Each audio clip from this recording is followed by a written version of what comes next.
अज्ञानतिमिरान्धानां ज्ञानाञ्जनशलाकया चक्षुर्मिलितं येन तस्मै श्रीगुरुवे नमः। श्रीपरमगुरुभ्यो नमः। परम्पराचार्यगुरुभ्यो नमः। सकलकलुषविध्वंसकं श्रेयसां परिवर्तकं धर्मसम्बन्धकं भव्यजीवमनः प्रतिबोधकारकं मिदं शास्त्रं श्रीमूलाचार्यप्रदीप्नां ध्येयम् अस्य मूलग्रंथकर्तार श्री सर्वज्ञदेवास्तदुत्तरग्रंथकर्तार श्री गंधर्वदेवा प्रतिगंधर्वदेवा शेषां वचोनुसार आचार्य सकलकृति आचार्यविचितम् इदं शास्त्रं श्री श्रोतारश्रावधान्तया शृण्वन्तु। मंगलं भगवान् वीरो मंगलं गौतमोगनि मंगलं कुन्दकुन्दान्यो जैनधर्मोऽस्तु मंगलं सर्वमङ्गलमाङ्गल्यं सर्वकल्याणकारकं प्रधानं सर्वधर्माणां जैनं जयतु शासनं वन्दे विद्यासागरं वन्दे सर्वसागरं वन्दे चन्द्रसागरं श्रीमन्तं मुक्तिभर्तारं ऋषभं वृषनायकं धर्मतीर्थकरं ज्येष्ठं वन्दे नन्तगुणार्णवम्।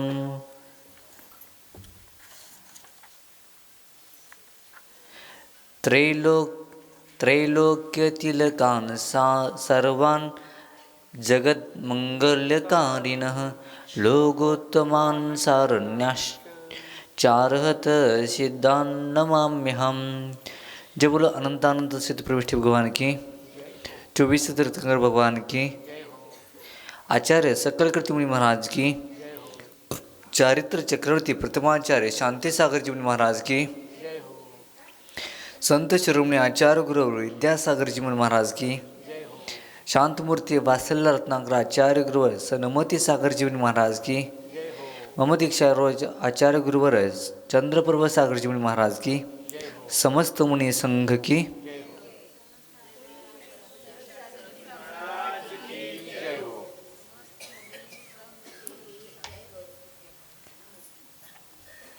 दोन दिवसाआधी मूलाचार प्रदीप या ग्रंथामध्ये मुनी महाराजजी विहार करत असताना हे झाले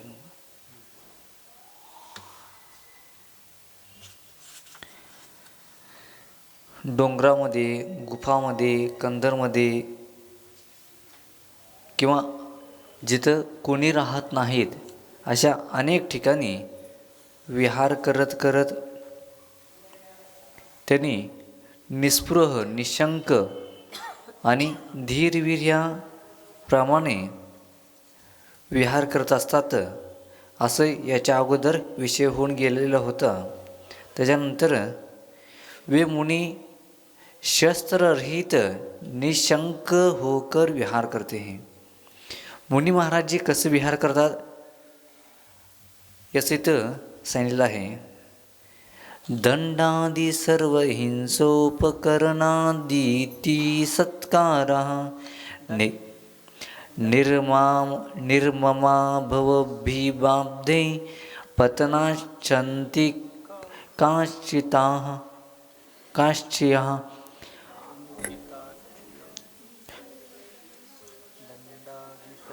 उन मुनिराज के श्रेष्ठ हाथों में दंडा आदि हिंसा का कोई उपकरण नहीं होता।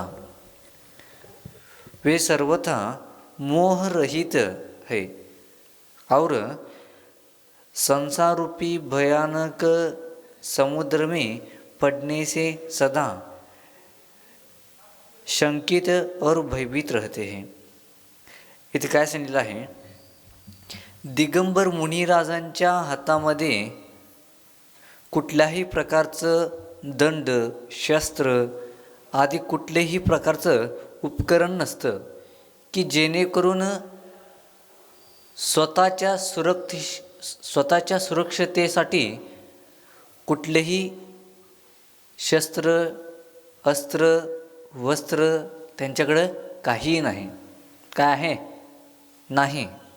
त्यांच्याकडं काय आहे?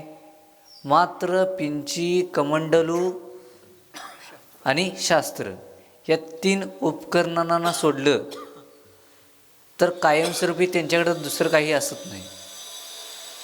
हां, अतिप्रसंगावधान चटई आलं की जेणेकरून झोपण्यासाठी किंवा अन्य जे उपकरणं स्वाध्यायासाठी आहे, रत्नत्रयासाठी आहे, असे काही उपकरण मिळतील. परंतु स्वतःच्या सुरक्षतेसाठी दंड, तलवार, भाला किंवा अन्य कोणतेही शस्त्र, वस्त्र आदी काही नाही. मात्र पिंची, कमंडल शास्त्र आदी आहे. वे सर्वता मोहरहित होते हैं. आणि असे दिगंबर मुनी महाराजजी कुठल्याही प्रकारचा त्यांच्यावर मोह नाही. आता तिने मोह कशावर करणार आहे तिने? कारण तिने स्वतः समजत असतात की हे शरीरच माझं नाही, तर मग या शरीरावर असणारं रोम म्हणजे केस हे कसं असणार आहे माझं? मोह कशावर ठेवणार आहेत त्यांनी? मोह त्यांनी कशावरही ठेवत नाही. म्हणून आणि शत्रूकडून जर का भीती असेल तरच शस्त्राची आवश्यकता आहे. जर का शरीरावरचं मोह नसेल तर शत्रू येऊन कुणाला मारणार आहे? जर का एखादी उपसर्ग झाला किंवा कोणतरी पूर्ववैरी येऊन मारू लागला तर तो काय करणार आहे? तो कुणाचा घात करणार आहे? ह्या एका पर्यायाचा घात करेल. कशाचा घात करेल? तो एका पर्यायाचा घात करेल. तो मूळ आत्मतत्वाला, आत्म्याचा कधीही कुणीही घात करू शकत नाही. कारण आत्मा कधीही मरत नाही. हां, शरीराचं मरण होतं, पर्याय बदलतं, परंतु आत्मा अजर अमर आहे, ज्ञातादृष्टा आहे आणि अनादिकालापासून हे जीवतत्व आलेलं आहे आणि भविष्यातही राहणार आहे. 7 तत्वामध्ये कधीही बदल होत नाही. त्यामुळं मोह ह्या शरीरावर ठेवत नाही, परद्रव्यावर ठेवत नाही. आणि शस्त्र, वस्त्र, अस्त्र आदी त्यांनाच आवश्यकता असते ज्यांना मोह असते शरीरावर. तीच व्यक्ती शस्त्र आदी वापरू शकते. परंतु दिगंबरी मुनी महाराजजी स्वतःच्या शरीरावरही सुद्धा मोह ठेवत नसल्यामुळं त्यांनी दंड आदी कुठल्याही प्रकारचं शस्त्र आदी वापरत नाहीत. एखादा शत्रू जरी उपसर्ग येऊन करू लागला तरीसुद्धा उपसर्ग सहन करून जरी एखादे मरण झालं तरीसुद्धा त्या शरीराचं मरण होतं, आत्म्याचं कधीही मरण होत नाही. संसाररूपी भयानक समुद्र में पडने से सदा शंकित और भयभीत रहते हैं. मुनी महाराजजी कशाला भीतात? कोणी येऊन मारेल का? नाही. संसाररूपी समुद्रामध्ये पडण्यापासून ते भीतात. म्हणजे द्रव्य, क्षेत्र, काल, भाव आणि भव हे 5 प्रकारचं परिवर्तन आहे. आणि ह्या परिवर्तनापासून, संसार परिवर्तनापासून लांब राहण्यासाठी ते प्रयत्न करत असतात. त्याच्यापासूनच भीतात फक्त. अन्यत्र कुठल्याही वस्तूला ते भेत नाहीत. म्हणून दिगंबर मुनी महाराजजी असे हे 3 लोकांमध्ये श्रेष्ठ पद प्राप्त करून कुठल्याही प्रकारचं मोह धारण करत नाहीत. कुठल्याही प्रकारचे भीती नाही. भीती आहे तर ती संसार समुद्रापासून त्याच्यामध्ये पडण्याची भीती असते फक्त. म्हणजे पंचपरिवर्तनामध्ये हा जीव परिभ्रमण करायला नको ह्यासाठीच भीत असतात. अन्य तिर्यंचकृत, मनुष्यकृत, देवकृत कोणी उपसर्ग जरी करू लागला तर त्याच्यापासून भयभीत होत नाही. शास्त्रामध्ये कित्येक उदाहरण येतात. गजकुमार मुनी असो किंवा सुकुमार मुनी, सुकौशल मुनी, पांडव, असे अनेक मुनिराज होऊन गेले की ज्यांच्यावर अनेक प्रकारचे उपसर्ग झाले. किंवा पार्श्वनाथ भगवान घ्या, उपसर्गांना सहन करून त्यांनी कर्माची निर्जरा करून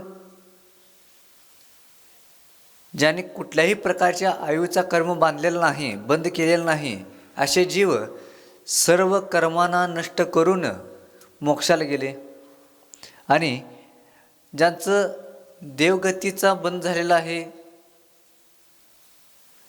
उपसर्गामध्ये भरपूर कर्माची निर्जरा तर केली, परंतु काही निमित्तामुळं देवगतीचा बंद होऊन सर्वार्षदी किंवा नवग्रवेक 9 अनुदेशमध्ये ज्यांचा जन्म झालेला आहे, ते भविष्यामध्ये कालांतरानं तेही मोक्षाला जाऊ शकतात. परंतु त्या उपसर्गाला रोखण्यासाठी त्याचा प्रतिरोध कुणीही केला नाही. असे अनेक उदाहरणं शास्त्रामध्ये मिळतात. म्हणून दिगंबर मुनी महाराजजी कुठल्याही प्रकारचे शस्त्र, वस्त्र, अस्त्र आदीही कोणतीही वस्तू त्यांनी धारण करत नाहीत की जेणेकरून शत्रूपासून किंवा अन्य कुठल्याही प्रकारे त्यांचा घात होईल किंवा भीती असेल म्हणून त्यांनी धारण करत नाही. ते मात्र संसार परिवर्तनासाठीच भीत असतात. ह्या प्रकारे निशंक होऊन हे मुनी महाराजजी कुठल्याही शंका, कुठलेही भय न बाळगता 3 लोकांमध्ये सर्वात उत्कृष्ट पद याच्यासहित हे दिगंबर मुनी महाराजजी सर्वत्र विहार करत असतात. याच्यानंतर चर्या परिचय को जीतते हुए आत्मा के परिभ्रमण का चिंतन करते हैं.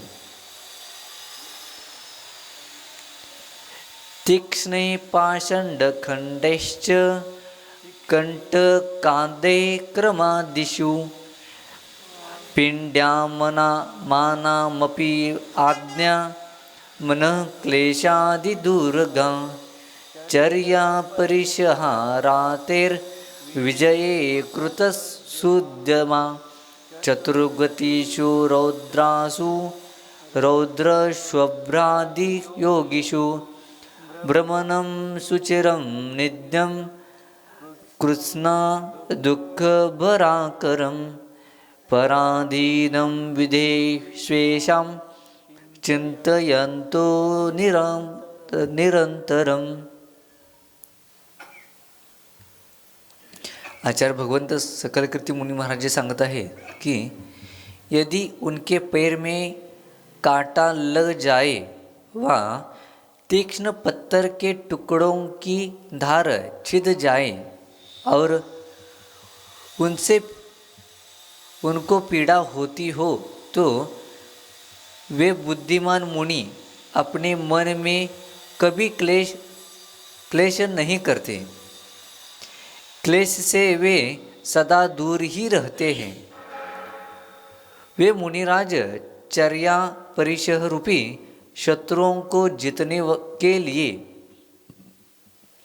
सदा उद्यम करते रहते हैं तथा मेरा यह आत्मा भयानक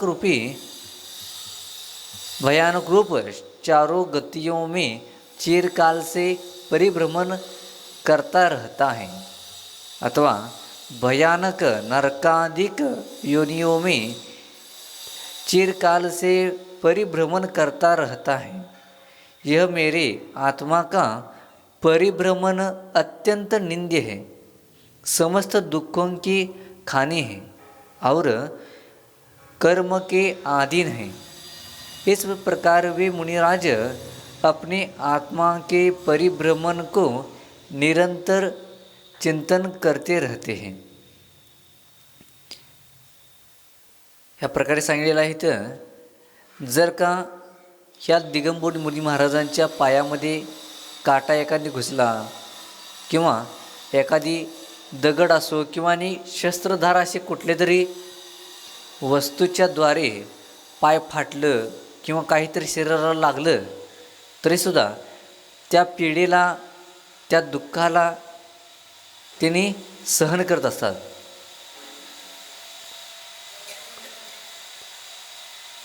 आणि असे बुद्धिमान मुनिराज आपल्या मनामध्ये कुठल्याही प्रकारचं क्लेश संक्लेश भावना किंवा दुःख त्यांनी करत नाहीत. कारण त्या दुःखापासून ते कायमस्वरूपी लांब असतात. त्याच्या दुखण्यापासून ते लांब राहायचा प्रयत्न करत असतात. जसं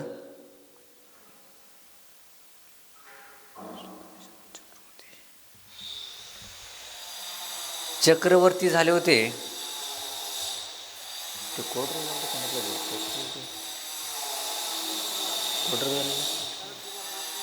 सनत कुमार चक्रवर्ती त्यांनाच कुष्ठरोग झाला होता. त्यांनी घ्या किंवा वादिराज मुनिराज घ्या, असे महामुनिराज त्यांच्याकडं त्यांच्या साधनेच्या माध्यमातून अनेक प्रकारच्या वृद्धी प्राप्त झाल्या होत्या. परंतु वृद्धी प्राप्त होऊनसुद्धा त्यांनी त्या रोगाचं निवारण कधी केलं नाही. काय केलं नाही? स्वतःकडं औषध आहे, स्वतःकडं वृद्धी आहे, तरीसुद्धा त्यांनी त्या वृद्धीचं वापर न करता त्या दुःखापासून म्हणजे त्या रोगापासून असं राहत होते की जेणेकरून मला कुठल्याही प्रकारचा रोगच झालेला नाही. एवढी समता भाव असे उत्कृष्ट भावना होती. आणि ज्यावेळेला सनत कुमार चक्रवर्ती म्हणजे जे मुनिराज होते साधना करताना जंगलामध्ये थांबले होते, त्यावेळी त्यांची परीक्षा घेण्यासाठी एक देव येतो आणि पाहतो की हे कुष्ठ झालेले मुनिराज ह्यांचं चर्या कसे आहे पाहण्यासाठी एका वैद्याचं रूप धारण करून येतात. आणि त्या मुनी महाराजांच्या जवळ आल्यानंतर सनतकुमार मुनिराजांच्या जवळ आल्यानंतर त्यांनी म्हणतात की आपल्याकडं तर कोड रोगाने तुमचं शरीर जीर्ण शीर्ण झालेलं आहे, शरीरातून रक्तपू आदी येत आहे. माझ्याकडं सगळ्या प्रकारची औषधं आहेत, मी तुम्हाला औषध देतो जेणेकरून तुमचा कुष्ठरोग आदी सर्व बरं होईल. किंवा अनेक कोणतेही तुमचा रोग असेल, दुःख पीडा असेल तर सांगा की आम्ही त्या औषध उपचारानं आपले रोग नष्ट करू. असे वैद्यराजाचं रूप धारण करून आलेला तो देव म्हणल्यानंतर ते सनतकुमार मुनिराजजी सांगतात की तर मला एकच सर्वात मोठा रोग झालेला आहे. कोणता रोग? कुष्ठरोग. मला एकच सर्वात मोठा रोग झालेला आहे, तो आहे भवरोग.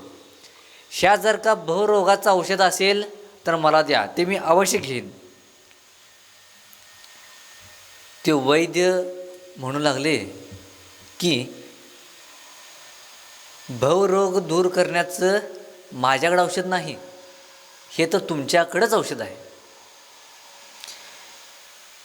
माझ्याकडे औषध आहे ते शरीराला रोग नष्ट करण्याचं औषध आहे. परंतु आपल्याकडे जे औषध आहे ते जन्म जरा मृत्यू अष्टकर्म नष्ट करण्याचं सर्वात मोठं औषध म्हणजे दिगंबर अवस्था,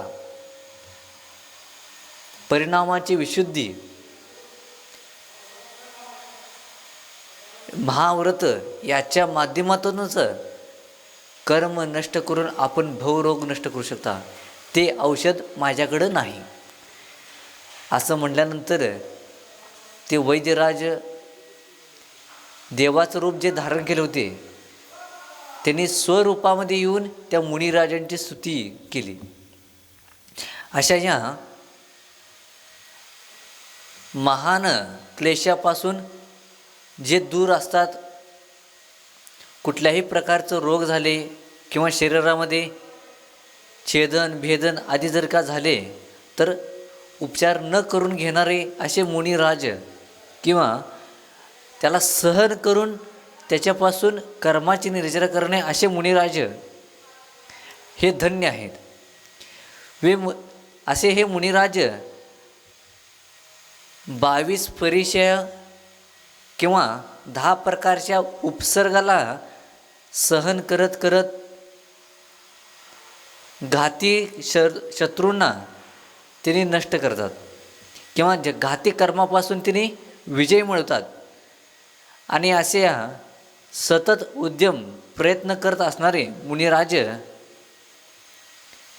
कर्माची निर्जरा करत करत आत्मा हा भयंकर रूपी संसार समुद्रापासून पार करण्यासाठी चारी गतीमधून पार करण्यासाठी चिरकाल परिभ्रमण हा आत्मा करत आलेला आहे. कशामुळं?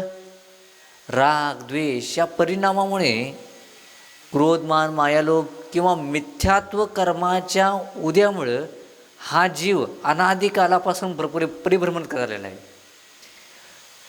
जर का ह्या जीवानं मिथ्यात्व कर्म सर्व सोडून दिला आणि एकदा जर का सम्यक्त्व धारण केला तर अनंत संसारापासून मात्र अर्धपुद्गल परावर्तन एवढा संसार होतो. जास्तीत जास्त किती? जास्तीत जास्त अर्धपुद्गल परावर्तन एवढा संसार राहू शकतो. ह्यासाठी काय करायला पाहिजे? सम्यक्त्व धारण करायला पाहिजे. सम्यक्त्व धारण केल्यानंतर हा जीवाचं परिभ्रमण जास्त राहत नाही. म्हणून सम्यक्त्वाला धारण करायला पाहिजे. आणि मिथ्यात्व असो किंवा संसार परिभ्रमणाला निमित्त राग द्वेष याच्या माध्यमातून पापकर्माच्या निमित्तातून हा जीव नरगती, तिर्यंजगती, मनुष्यगती, देवगती या 4 योनीमध्ये परिभ्रमण करत आहे. आणि ते परिभ्रमण नष्ट करण्यासाठी हा जीव अतिशय निंदनीय, अत्यंत निंदनीय जे संसारामध्ये दुःख आहे त्याची खाणी हे अष्टकर्म आहे. आणि ह्या अष्टकर्माला नष्ट करण्यासाठी आपण सुद्धा आपल्या जीवनामध्ये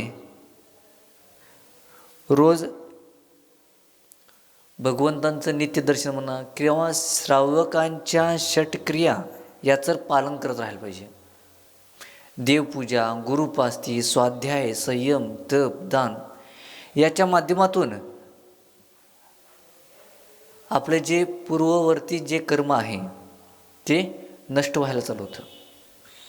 कारण ह्या जीवानं अशी मशी कृषी विद्या वाणी शिल्प ह्या षट कार्यापासून याच्यापासून आपण आजीविका करत आहे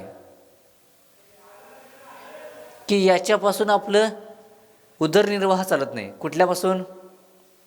अशी मशी कृषी विद्या वाणी शिल्प ह्या 6 पैकी कुठलं ना कुठलं तर आपण कार्य करतोच. कारण त्याच्यामुळंच आपल्याला रोजचं उदरनिर्वाहासाठी भोजन आपण सामग्री आदी गोळा करतो. परंतु त्याच्यामधून पापकर्माचा बंद होत असतो. आणि ते पापकर्म नष्ट करण्यासाठी काही ना काही तर प्रयत्न करायला पाहिजे की नाही? नुसतं बँकेमध्ये तुम्ही जाऊन कर्ज काढू लागला आणि त्याचा हप्ता आधी भरला नाही तर कधी ना कधी तर तुमच्यावर जप्ती येणार आहे. आणि कुठल्याही प्रकारचं जप्ती येऊ नये किंवा कुठल्याही प्रकारचं भविष्यामध्ये त्रास होऊ नये असं वाटत असेल तर रोजच्या रोज देवपूजा, गुरुपास्ती, स्वाध्याय, संयम, तप, दान याच्या माधून तुम्ही पापाचा क्षय करत गेला आणि पुण्याची प्राप्ती करत गेला तर भविष्यामध्ये तुम्हीही भगवान होऊ शकता. आणि दीक्षा घेऊन उत्तम समाधी जर का आपण साधना केलो, जसं इथं आता कोथळीमध्ये आरिकाश्री श्रुतमती माताजी 12 वर्षाची संलग्ना घेऊन 12 वर्ष पूर्ण होण्यासाठी थोडा काळ राहिलेला आहे. त्यांनी प्रत्येक वर्षाला थोडं नियम वाढवत गरिष्ठचा त्याग केला, जड आणण्याचा त्याग केला, षटरस त्याग केले. आता मात्र साधं पाणी, गुळाचं पाणी, आमसूल पाणी आधी मात्र लिक्विडमध्ये चालू आहे. एवढी त्यांची कठोर साधना आहे की शरीर आता क्षीण होत कालांतरानं आता काही दिवसामध्ये यमसलेखनाही धारण करतील त्यांनी. हे सर्व कशासाठी करतात?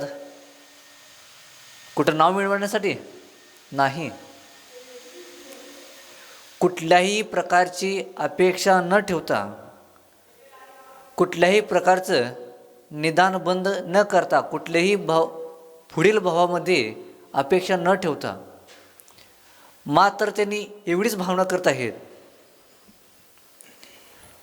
दुःख कहो दुःखाचा नाश हो, कम्मक कहो कर्माचा नाश हो, बोहिला हो सम्यक ज्ञानाची प्राप्ती हो, जिन गुण संपत्ती हो मजम.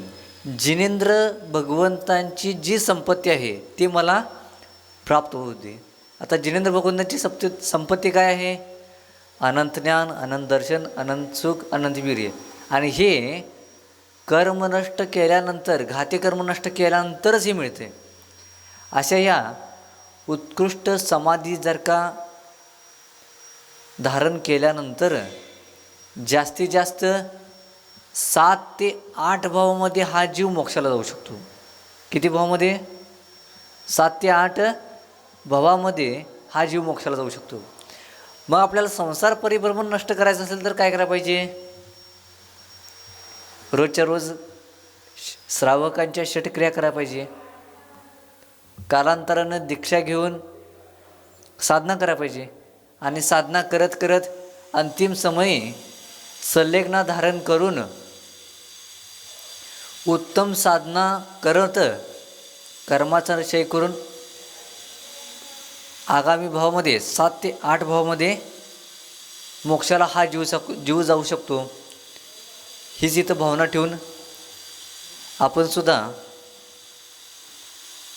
लवकरात लवकर मोक्षाची प्राप्ती करून घ्यावं, हीच मी भाव ठेवतो. जय बोलो आदिनाथ भगवान की जय हो.